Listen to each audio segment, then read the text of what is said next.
잉글랜드를 상대로 혈투를 보여준 콩고 민주공화국 세바스티엥 드사브르 감독의 연봉이 공개돼 화제를 모으고 있다. 콩고 민주공화국은 2일 오전 한국 시간 미국 애틀란타 스타디움에서 펼쳐진 2026 국제축구연맹 피파 북중미, 미국, 캐나다, 멕시코 월드컵 32강전에서 잉글랜드에 1-2로 패했다. 1974 서독 월드컵 이후 무려 52년 만에 본선 무대를 밟은 콩고 민주공화국의 여정은 여기서 마무리됐다. 대회 전부터 다크호스로 평가받았다. 콩고 민주공화국은 여러 복수국적 선수들을 대거 대표팀에 합류시키면서 전력을 강화했다. 그 결과 2023 네이션스컵 4강에 오르며 아프리카 내 강호 반열에 올라섰다. 물론 월드컵까지의 과정이 쉽지만은 않았다. 콩고는 아프리카 예선에서 조 2위로 플레이오프에 진출했으나 카메룬과 나이지리아를 차례로 격파하며 대륙 간 플레이오프 진출권을 획득했다. 이어 자메이카까지 제압하며 52년 만에 꿈의 무대로 향했다. 조별리그도 어려움이 많았다. K조에 편성된 콩고 민주공화국은 포르투갈, 콜롬비아, 우즈베키스탄과 한 조에 묶였으나 1차전 포르투갈과 1-1로 비기며 단단함을 뽐냈다. 콜롬비아에는 0-1로 패했으나 최종전에서 우즈벡을 3-1로 잡으면서 조 3위로 32강 진출권을 확보했다. 그러나 잉글랜드의 벽은 높았다. 이날 콩고 민주공화국은 전반 7분 만에 브라이언 시펜가의 선제골이 나오면서 리드를 잡았지만 후반 막판 해리 케인에게 멀티 실점을 헌납하면서 1-2로 무릎을 꿇었다. 그럼에도 불구하고 콩고 민주공화국이 보여준 투지와 전술적 유연함은 축구 팬들의 눈을 사로잡았다. 경기 종료 후 드사브르 감독은 실망한 것은 사실이다.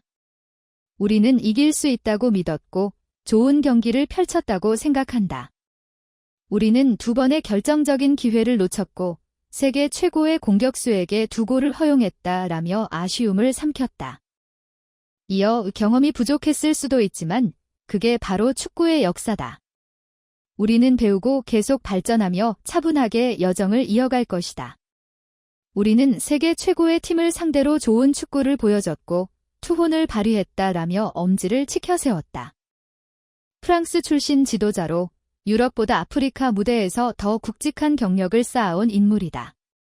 프랑스 아마추어팀 ES 칸의 로슈빌에서 지도자 생활을 시작한 뒤 아프리카 여러 리그의 명문 구단을 두루 지휘했다. 이후 2017년 우간다 대표팀 감독으로 부임해 2019 아프리카 네이션스컵 16강 진출을 이끌며 이름을 알렸고 프랑스 리그 2 니오르를 거쳐 2022년부터 콩고 민주공화국 대표팀을 맡고 있다. 전술적으로는 강한 조직력과 수비 규율을 바탕으로 하는 지도자다. 부임 초기에는 4-2-3-1을 주로 활용했지만 이후에는 상황에 따라 4-1-4-1이나 5-3-2까지 병행하며 상대에 맞춘 실리적인 운영을 보여줬다.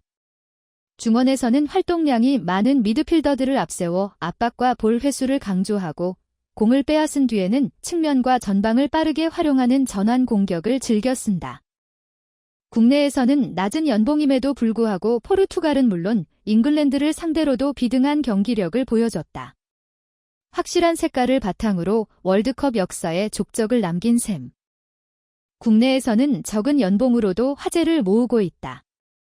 드사브르 감독은 이번 48개국 감독 가운데 연봉 순위가 38위에 해당한다. 스포츠 선수 및 지도자들의 연봉을 지표화한 셀러릴릭스가 공개한 자료에 따르면 드사브르 감독은 43만 2천 유로, 약 7억 6,500만 원 수준의 연봉을 수령 중이다. 대한민국 축구 국가대표팀의 전 감독인 홍명보 감독과 비교해보면 상당한 차이다.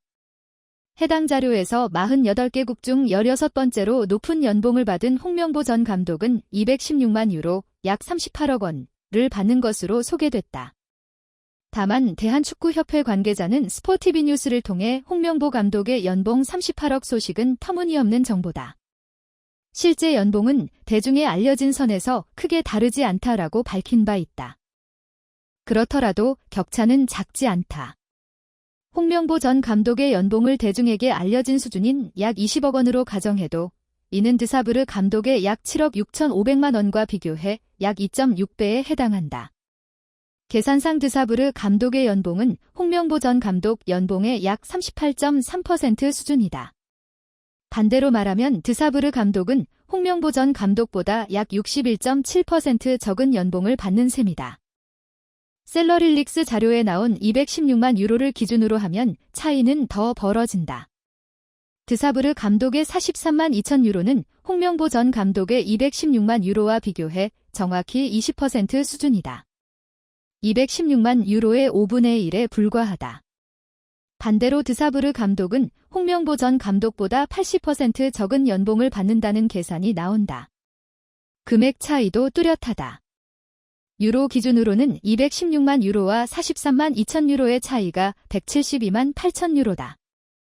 원화 환산액으로 보면 약 38억 원과 약 7억 6천5백만 원의 격차로 단순 계산상 약 30억 원 이상 차이가 난다. 연봉 규모만 놓고 보면 홍명보 전 감독이 드사부르 감독보다 압도적으로 높은 대우를 받은 셈이다. 물론 감독의 가치를 연봉만으로 판단할 수는 없다. 국가별 축구 시장 규모, 협회 재정, 대표팀 위상, 계약 시점, 협상 조건 등이 모두 다르다. 하지만 적어도 이번 대회에서는 상대적으로 낮은 연봉을 받는 지도자가 조직적인 팀 운영과 실리적인 전술로 주목받고 있다는 점에서 비교가 불가피하다. 이른바 국내 감독도 높은 연봉을 받을 필요가 있다. 던 이임생 기술위원장의 주장은 이번 대회를 거치며 다시 생각해볼 대목이 됐다. 물론 대표팀 감독에게 합당한 대우는 필요하다. 그러나 높은 연봉이 곧 감독의 가치를 증명해주는 것은 아니다. 가치를 증명한 감독에게 높은 연봉이 따라가는 것이 순서라는 것을 여실히 보여줬다.